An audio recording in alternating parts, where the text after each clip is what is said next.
Well, let's talk about your policies, your vision for this city. Here are some of the things you've proposed: free buses, rent-stabilized housing, a $30 minimum wage, the creation of city-owned grocery stores. It's a very long list of proposals. So let me ask you, if you were to be elected the next mayor of New York, what would your day one priority be? The hard cold facts? Well, they reveal a massive jurisdictional battle between the city and the state that Eric Adams used as a primary weapon against Zohran Mamdani during the campaign. Eric Adams' core argument was that Mamdani's biggest promises, free buses and a citywide rent freeze, are legally impossible for a New York City mayor to implement alone. Adams argued that while an administrator or legislator can propose these ideas, the mayor is bound by state law, specifically things he's proposing like rent freeze in New York City. Rent-stabilized apartments are governed by the Rent Guidelines Board, the RGB. While the mayor appoints the members, he cannot unilaterally order a freeze without state legislative changes. As far as free buses, the buses are run by the MTA, which is a state-controlled agency run by the governor, who is Kathy Hochul, not the mayor. Adams' point was that Mamdani is promising things that he actually doesn't have the keys to unlock, and that's what created the power struggle. But wait, before you think Mamdani has that magic wand, you have to hear what the man he replaced had to say.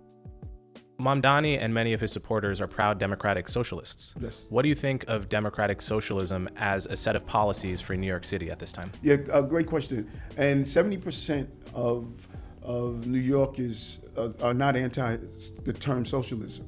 And many people don't really understand the term socialism and what it means. You know, I've been to Cuba, I've been to Venezuela, I've been to countries where socialism exists. I saw the empty shelves in the ration books in Cuba and what it means. So we're romanticizing the terminology, and it always sounds good, you know, that, you know, I'm a socialist. But when you dig into what it means, you understand. When you get stuff for free, someone is paying for it. And so that delivery worker who's giving us 12 hours on that bike or moped delivering food, people who are getting things for free, that delivery worker is paying taxes. So all these things that when you are really frustrated, you have a tendency to believe that what he is selling, he could deliver, and he can't. Just look at the free bus conversation. In order to get free buses, you need $3 billion. He says, well, this is what I'm going to do. I'm going to tax the 1%ers in New York, and I'm going to get the $3 billion from them. Here's the problem. Mayors can't raise income taxes. Assemblymen can. He's an assemblyman.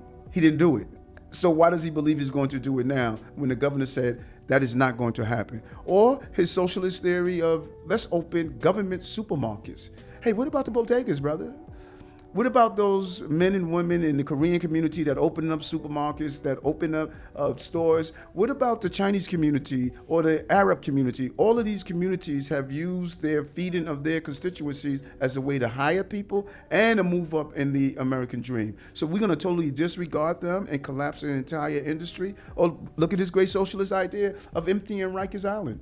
We passed bail reform. So to get on Rikers Island, you have to be one of the most dangerous people in the city of rape, robbery, homicides, murders. 7,400 people are there. His mindset is, we're going to close down Rikers and put them back into the communities. They're going to go back into the black and brown communities where they victimized for years. When you think about the theory, this is an intellectual elitist that is actually doing some form of experiment. And I'm saying we need real experience to get this done. So one of Zohran Mamdani's policy proposals is to freeze rent on rent-stabilized units in New York, which is, something like 40-50% of rental units. That's his plan for the affordability crisis. What, if anything, is wrong with that plan, and what's your plan? What's your record? I love that. First of all, mayors don't have absolute power to freeze rents. There's something called the Independent Rent Guideline Board. They determine, based on analysis of data, how much prices go up. They make a determination on that. That is their job. If the city charter wanted the mayor to have that, they would have just given it to the mayor. The mayor to make the determination. No, there's a separate board that they would do an analysis to determine the increases in rent. You can make recommendations, you could lobby for a lower, but there's a separate board that does that. But let's take his analysis of no rent. Don't ever increase rent. You should never increase rent. You got Miss Jones, came from Jamaica, and she has a 14-unit building.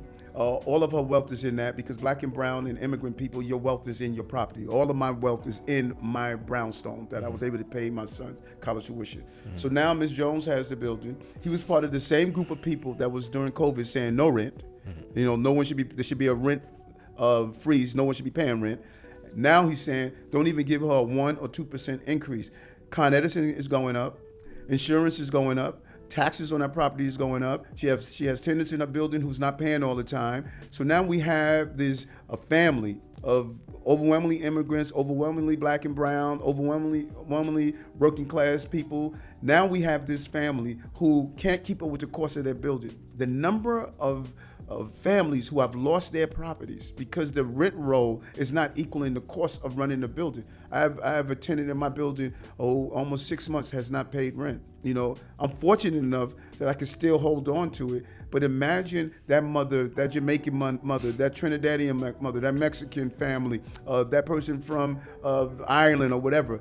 All your wealth is being tied up, and you're being told, I don't care what goes up around you. I don't care that roof repair has to be done, that you have to maintain the quality of life in that apartment. You cannot raise rent. That just doesn't make sense. It's gonna go back to the 70s. In the 70s, the same thing happened. Landlords' rent rolls did not equal the cost of repair, and they walked away from the buildings, and black and brown communities were devastated because of that, because people were not keeping up with the repairs. You saw rodent issues, you saw drug uses in the buildings, you saw the quality of life go down in communities of color because of that. So it sounds good. This academic elitist exercise of no one should ever increase the rent, that sounds good, but that is not a practical way of running a city. Mayor Eric Adams didn't just disagree with Mamdani. He called his platform a dangerous experiment. Adams went on the record saying that these promises, the free buses and the rent freezes, are just a legal fantasy. According to Adams, Mamdani is just talking like an activist or an administrator who doesn't understand the job. He argued that the mayor of New York doesn't actually run the buses. The state does. He argued that the mayor doesn't control the rent. Albany does.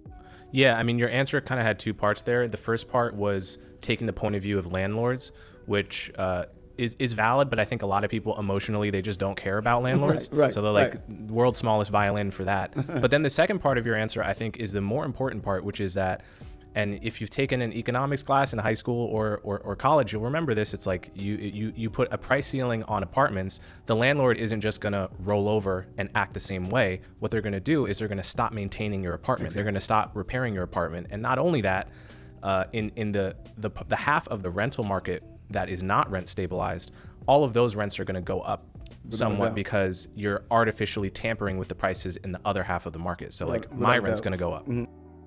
Here are the hard facts. Eric Adams is technically right. The MTA is a state authority. To make buses free, Mamdani has to convince the governor and the state legislature to hand over billions of dollars. And the same thing goes for housing. For decades, the quote-unquote home rule law has stripped New York City from the power to set its own rent laws. Adams' warning was clear. You can swear on whatever book you want, but if the governor does not sign off, the campaign promises are just paper.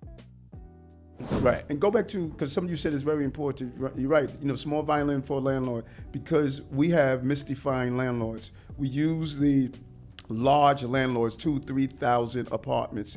That is his definition of a landlord. His definition of landlord is not who I have met. The people who have come here to this country and just bought into the American dream, and they struggled, they worked hard, and they have these, 14-unit buildings, 17-unit buildings, and that's their life, all of their pride in that. So when he thinks of landlords, he thinks of the multi-billion landlords. He's not thinking of the landlords who are just eking out a living, and they're scared. And I'll never forget this woman coming into my office when I was borough president. She was in tears because of the trauma. She was losing her home because the Albany and others were saying no rent. No one was telling mortgage companies no mortgage. We're hurting middle class, working class people. Here's how the Washington Post editorial board wrote about your proposals. They say a massive minimum wage would depress low-skilled employment. His rent freeze would reduce the housing supply and decrease its quality.